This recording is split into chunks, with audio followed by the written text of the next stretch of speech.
বন্ধুরা, আজকে আমাদের ঠেকুয়া হচ্ছে। ঠেকুয়ার জন্য আমি নিয়েছি এই যে 1 বাটি আটা আর হাফ বাটি ময়দা আর হচ্ছে চিনি পেস্ট করা গুঁড়ো, মানে চিনি পাউডার এটা, আর এটা কিছুটা গোটা চিনি। এখানে আছে সুজি, এখানে আছে নারকোল আর এখানে আছে ঘি। এবারে আমি সবগুলোকে মিক্সড করব। প্রথমে দিয়ে দিলাম আটা, এই যে আটা দিয়ে দিলাম, তারপরে দিয়ে দিলাম এই যে ময়দা,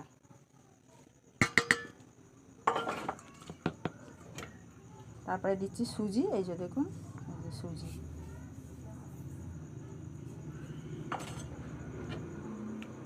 এখানে দিয়ে দিলাম এই যে চিনি পাউডারটা,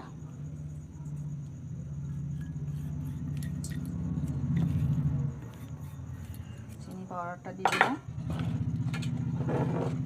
আমি দিয়ে দেবো এবারে এই যে নারকোল কুড়ে রেখেছি, নারকোল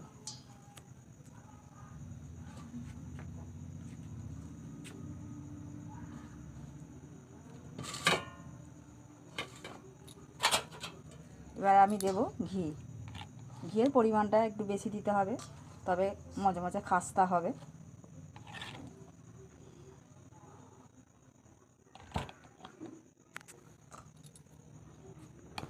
সামান্য মতন নুন দেবো, একদম সামান্য, এই যে একদম সামান্য নুন।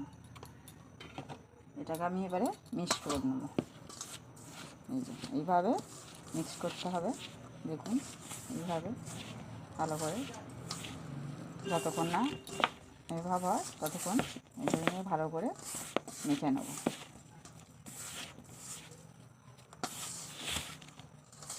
দেখুন এই যে এটাকে পুরো মিক্স করে ফেলেছি। এবারে এই দেখুন এইভাবে, এই দেখুন পুরো হয়ে গেছে, এটা ভাঙছে না, তার মানে এটা রেডি হয়ে গেছে। এবারে আমি এতে জল দিয়ে মাখবো, অল্প অল্প জল দিয়ে মাখতে হবে টাইট করে, বেশি পাতলা করলে হবে না, সামান্য সামান্য জল দেবো। এইভাবে ছড়িয়ে ছড়িয়ে জল দিতে হবে। দেখুন চিনিটা, এবারে এইটা গোটা দানা চিনিটা দিয়ে দেবো, এটা মানে গোটা গোটা থাকার জন্য এই যে দিয়ে দিলাম। এটা এই চিনিটা গোটা থাকবে, এই যে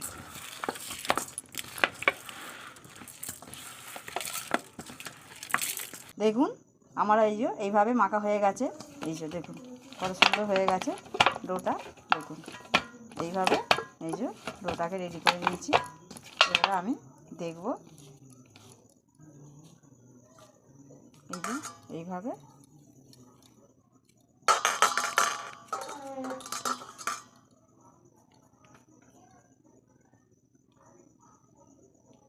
এইভাবে আপনারা হাতে শেপ করে নেবেন। এই যে দেখুন ঠেকুয়া আমাদের রেডি। দেখুন বন্ধুরা, এই যে ঠেকুয়ার জন্যে গোল করে নিয়েছি। এই যে দেখুন এইভাবে এবারে চাপ দিয়ে আমি করে নেবো, এই যে হাতের চাপ দিয়ে, এই যে দেখুন হয়ে গেল। এই যে এইভাবে, এই যে দেখুন এই যে সব বানিয়েছি। আমি এটাকে এবারে ভেজে নেব, তেলে ছেড়ে দেবো। কড়াই তেল দিয়ে দিয়েছি, এই যে দেখুন তেল গরম হয়ে গেছে, তেল গরম হয়ে গেছে। আমি তেলে এবারে আমি কড়াতে এক এক করে এটাকে ছেড়ে দেবো। তেল তো গরম হয়ে গেছে, আর এটাকে আমি আগে থেকে এই যে বানিয়ে রেখেছি। এই যে দেখুন এই যে ছেড়ে দিলাম কড়াই তেলে, এই যে এক এক করে এই যে তেলে ছেড়ে দিচ্ছি। দেখুন এইভাবে আপনারা বাড়িতে বানাবেন, ভালো লাগবে খেতে। এই যে অনেকটাই তেল আছে, এই জন্য অনেকগুলোই দেবো। বন্ধুরা দেখুন আমাদের ঠেকুয়া ভাজা হয়ে গেছে। এই যে এইভাবে আপনারা বাড়িতে বানাবেন।